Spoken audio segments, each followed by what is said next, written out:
Okay, it's timeline Monday afternoon, about 4:30. Just in North Wales now. Just coming back, that's me and Nick Griffin, from a staff meeting of the British National Party. A meeting, actually, that I've not known anything like before. It's been quite an unusual meeting, but very much in evidence was the fact that the management courses that we're putting some of our key personnel through are really beginning to pay dividends. So I'm with Nick.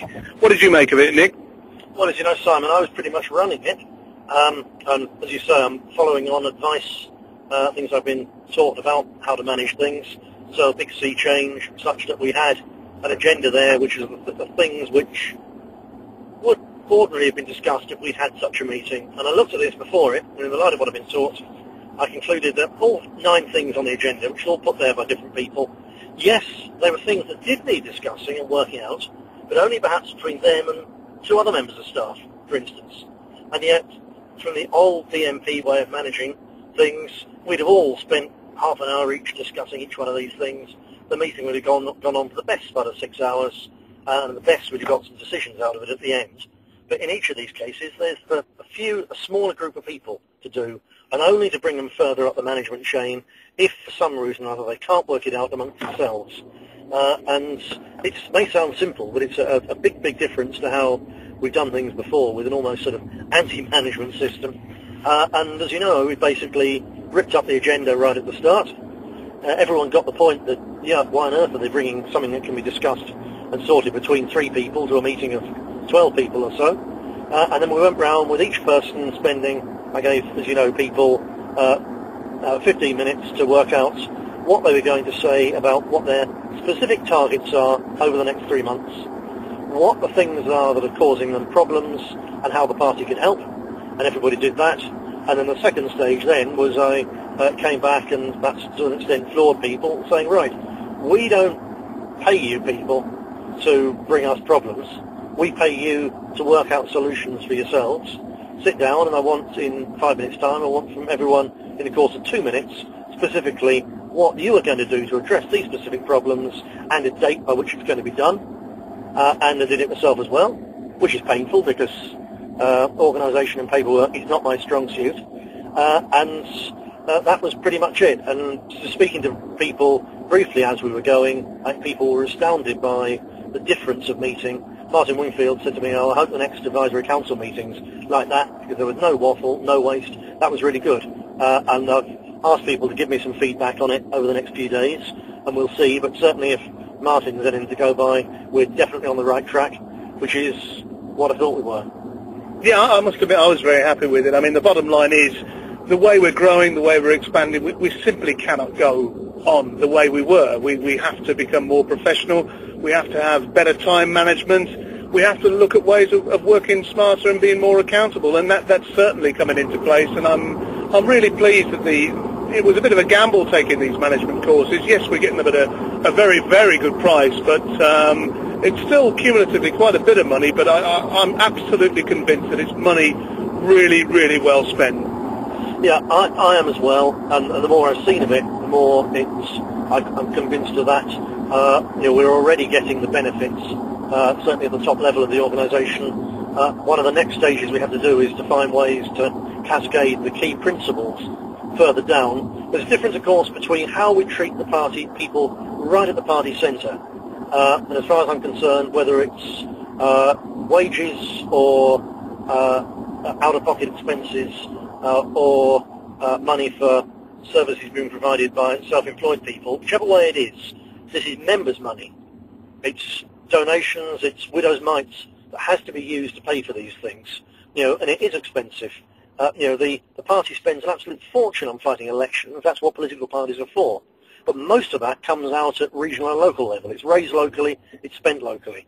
Whereas the party centre, obviously, a lot of money is spent on running the unavoidable bureaucracy. And we've got an absolute duty to the members whose money makes it all possible to ensure that the money is spent well. And that means that people who are right at the centre have to be subjected to a far more rigorous level of organisational discipline than people who are volunteers. Volunteers we can ask a lot from, but there comes a point They still are there because they want to be, and it's a willingness thing. Whereas people at the centre of the party, they from now on are going to be expected to basically jump through the hoops that have to be there to run an organisation professionally.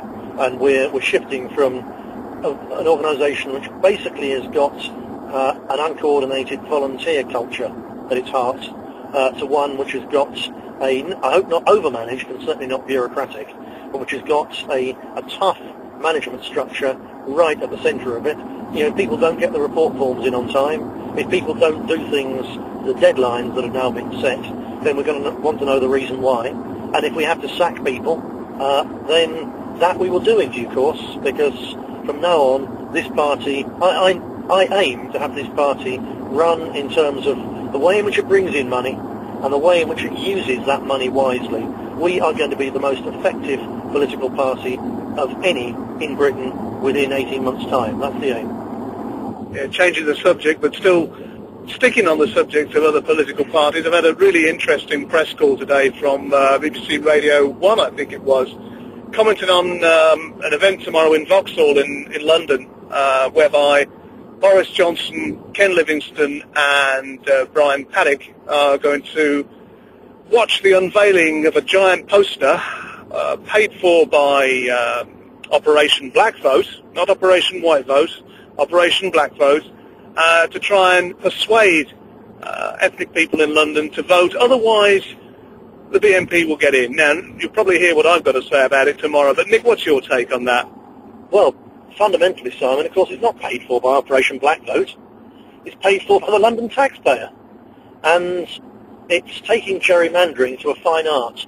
If a Liberal can't get their head around just how wrong this is, what they need to do is take it out of the context of London 2008 and the BNP and ethnic minorities, and instead think Londonderry 1968, and if the old unionist establishment then had run an Operation Protestant Vote to encourage Protestants to vote because they were worried about the Catholics pushing for fair representation under the old system.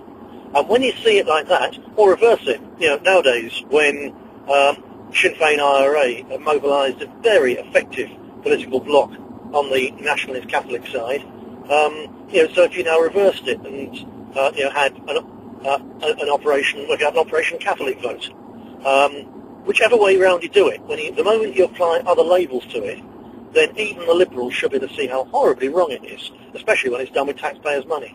That said, I think it's great. Yeah, I actually said in the comment that it was British National Party's press officer's dream for such a thing to happen. But we'll wait and see how they report it. But it just goes to show how out of touch these people are. They really haven't seen that the tide has turned. Staying on the subject of the media, there is now a plethora of these programs about immigration. We were discussing this earlier on the way to the meeting today. I've got my ideas as to why these things are being broadcast, but one advert in particular featuring a bulldog, you had some very valid points about that. Yeah, well, we've seen, as you know, there's a whole series of these programs coming out, and the striking, I don't think it's the program so much, because an hour-long program, it's not watched by a huge number of people. People have got other things to do with their lives, and not everyone's deeply political like us. But you haven't been able to miss the adverts for the white season with the supposedly working-class white face, you know, English face, whatever that is, with foreign writing, Urdu, Punjabi, and Eastern European languages being written over the face until the face just turns black. And then this recent one out now for, I think it's a program out tomorrow, I believe it's a Dispatches program, where there's a British bulldog in the garden, and all these foreign dogs start coming in and basically overwhelm it. And this is astoundingly hardcore stuff, which is being seen by millions upon millions of people who may not see the whole program. And I think that the liberal elites at the head of this thing, I've written about it in the next Identity, actually, but I think at least the key factor of what's going on here, this is the liberal left version of glasnost and perestroika in the Soviet Union just before it collapsed. They realise no one believes what they're saying anymore, so they've got to try and reform it. They've got to be open, just reform it enough to save it, to keep their jobs intact, to keep their system intact, to make it believable once again. And most falling and failing totalitarianisms historically have done this, and I think we're seeing the same thing now. And the liberal elite have realised